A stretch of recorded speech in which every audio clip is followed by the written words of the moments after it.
नमस्कार। आज हम कंप्यूटर मेमोरी के कुछ बहुत ही ज़रूरी टॉपिक्स को समझने वाले हैं। कैश, प्राइमरी और सेकेंडरी मेमोरी। अगर कोई एसएससी, बैंक या रेलवे जैसे एग्जाम्स की तैयारी कर रहा है तो भाई ये विश्लेषण बहुत ही ज़्यादा ज़रूरी है। तो चलिए शुरू करते हैं। अच्छा, हम सब ये तो जानते हैं कि कंप्यूटर कितने तेज होते हैं ना। मतलब एक सेकंड में लाखों करोड़ों कैलकुलेशंस कर देते हैं।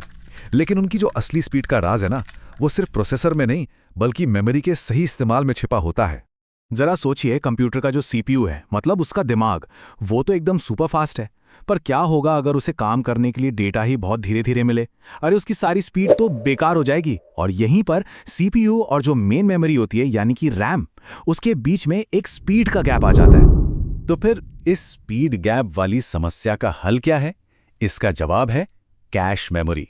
ये एक छोटी लेकिन बहुत ही पावरफुल मेमोरी है जो कंप्यूटर की परफॉर्मेंस को ना पूरी तरह से बदल कर रख देती है। तो आखिर ये कैश मेमोरी है क्या चीज़? देखिए, ये कंप्यूटर की सबसे तेज मेमोरी होती है और ये ना बिल्कुल सीपीयू और रैम के बीच में एक पुल की तरह काम करती है ताकि डेटा का जो फ्लो है वो एकदम तेज हो जाए। अच्छा, तो ये काम कैसे करती है? देखिए, जब भी सीपीयू को कोई डेटा चाहिए होता है तो वो सीधे रैम के पास नहीं जाता। नहीं, वो पहले सुपर फास्ट कैश मेमोरी में झांकता है। अगर डेटा वहीं मिल गया, जिसे हम कैश हिट कहते हैं, तो काम फौरन हो जाता है। और अगर नहीं मिला, जिसे कैश मिस कहते हैं, तब जाकर वो रैम के पास जाता है। और इसका नतीजा क्या होता है? क्योंकि जो डेटा बार बार इस्तेमाल होता है वो तो कैश में ही मिल जाता है, तो सीपीयू को इंतजार ही नहीं करना पड़ता और इससे कंप्यूटर की ओवरऑल परफॉर्मेंस को एक जबरदस्त बूस्ट मिलता है।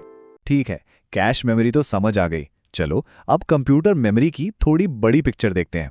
मेमोरी को ना मेनली दो तरह से बांटा गया है। एक है प्राइमरी मेमोरी और दूसरी सेकेंडरी मेमोरी। तो सबसे पहले बात करते हैं प्राइमरी मेमोरी की। ये आखिर है क्या और इतनी जरूरी क्यों है? देखिए, प्राइमरी मेमोरी को हम आंतरिक या मेन मेमोरी भी कहते हैं। इसको प्रोसेसर सीधा एक्सेस करता है। मतलब कंप्यूटर जिस भी डेटा या इंस्ट्रक्शन पर अभी काम कर रहा होता है वो इसी में रखा होता है। इसके अंदर आते हैं रैम यानी रैंडम एक्सेस मेमोरी और रोम यानी रीड ओनली मेमोरी। रैम जो है वो प्राइमरी मेमोरी का सबसे कॉमन एग्जाम्पल है।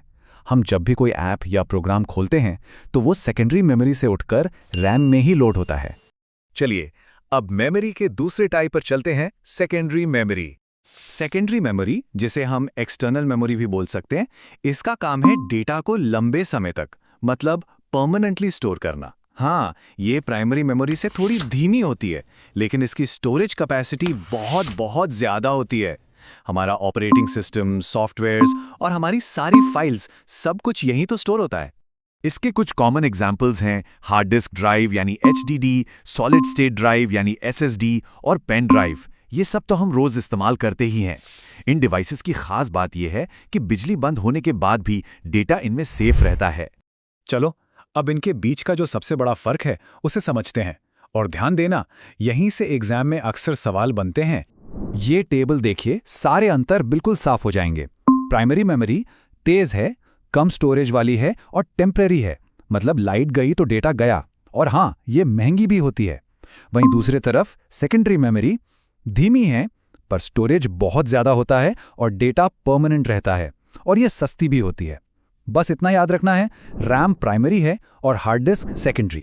ठीक है, अब आते हैं उस हिस्से पर जिसे एग्जाम के लिए गांठ बांध लेना है। यह सबसे जरूरी जानकारी है, तो पूरा ध्यान यहीं पर। तो एग्जाम के लिए सबसे जरूरी बात क्या है? बस इस सिंपल सा फॉर्मूला याद रख लीजिए। प्राइमरी मेमोरी मतलब तेज, टेम्पररी और कम स्टोरेज, और सेकेंडरी मेमोरी मतलब धीमी, परमानेंट और ज्यादा स्टोरेज। बस ये याद रहा तो कई सवालों के जवाब बहुत आसानी से मिल जाएंगे। मैं इस बात पर एक बार फिर जोर देना चाहूंगा, ये जो फर्क है ना, ये एग्जाम में बार बार पूछा जाता है, तो इसे बहुत अच्छे से याद कर लीजिए। ये आपको बहुत कीमती नंबर दिला सकता है।